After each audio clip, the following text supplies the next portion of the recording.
All right, in this explainer, we're stepping into the shadows a bit. We're going to sketch out a really compelling cinematic concept, something we're calling spiritual noir. And this isn't just about a plot, it's about a mood. It's a deep dive into that raw, hidden tension between a deep, spiritual devotion and, the messy, chaotic turmoil of the human heart. The solitary struggle of a seeking soul. Wow! I mean, that one line, that's the absolute core of this whole thing, isn't it? It immediately sets this quiet, thoughtful tone. This tells us we're not just about to watch a story from a distance. No, we're being invited right inside someone's head to witness a deeply personal journey. You can almost picture it, just these words on a dark screen, maybe a faint rhythmic heartbeat in the background, just pulling you in. So, our story kicks off in a world that is completely defined by solitude. This is where we meet our main character. He's a man trying to live a life guided by his faith, but he's doing it utterly and completely alone. The very first shot would just be wide and still. Just a room with almost nothing in it as dusk settles outside the one window. And that isolation, it is absolutely key here.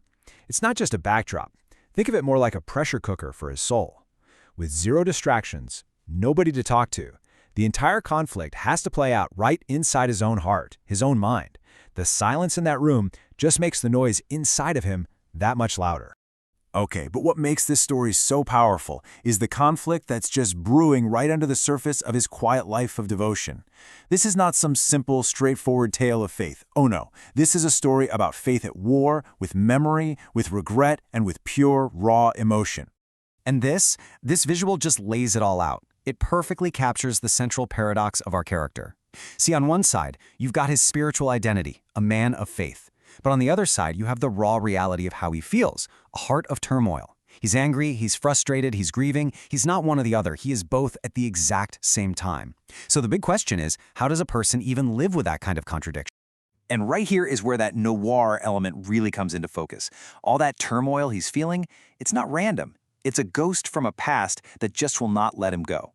His anger, his grief, it all comes from choices that he can't undo.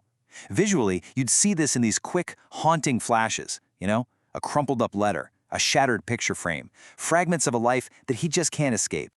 So, how does he cope with this internal war? I mean, how does anyone navigate a storm that's raging inside their own heart? Well, the answer here isn't about ending the storm. It's about finding an anchor to hold on to, right in the middle of it. For him, faith isn't some passive, comforting feeling. It's an active, moment-by-moment discipline. It's a conscious choice. In the film, you can imagine a single, warm light falling on his Bible as he reads, but his expression is still tight with frustration. See, he isn't holding on to this anchor because things are calm. He's holding on precisely because the storm is so violent. But here's the thing. This daily discipline, this constant fight to just hold on, it doesn't bring any easy answers.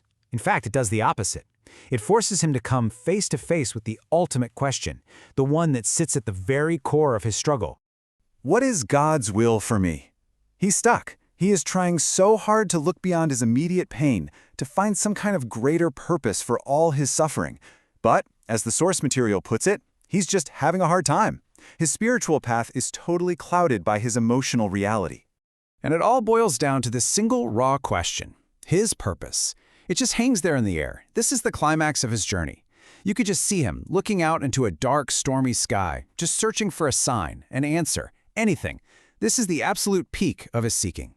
Now, you might expect some grand revelation here, a voice from the heavens. But this story doesn't resolve like that. The ending is much quieter, much more internal. It's a profound shift, not in his circumstances, but in his very understanding of what faith even is. So the resolution isn't about finding some new mission or purpose. It's about him letting go of that desperate search for answers and instead just falling back on the core of his belief. It's about trust. He reaches this quiet, somber resolve.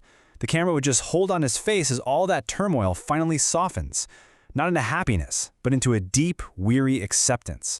And so this whole story leaves us with a really powerful, lingering question. It suggests that maybe true faith isn't found in the calm after the storm, but right in the middle of it. It's not about the wind stopping, it's about the strength of the anchor holding fast, even when the surface is total chaos. And that solitary struggle, in the end, it really mirrors the universal search for meaning that we all face.